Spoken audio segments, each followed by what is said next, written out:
தெய்வமே நீ குரல் கொடுத்தால் உன்னை கும்பிட்டு கண்ணடிப்பே கோபுரமே உன்னை சாய்த்து கொண்டு உந்தன் கூந்தலில் மீன் பிடிப்பேன் வெண்ணிலவே உன்னை தூங்க வைக்க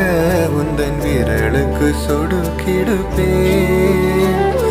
வருட வரும் பூங்காற்றையெல்லாம் கொஞ்சம் படி கட்டி அனுப்பி வைப்பேன் என் காதல்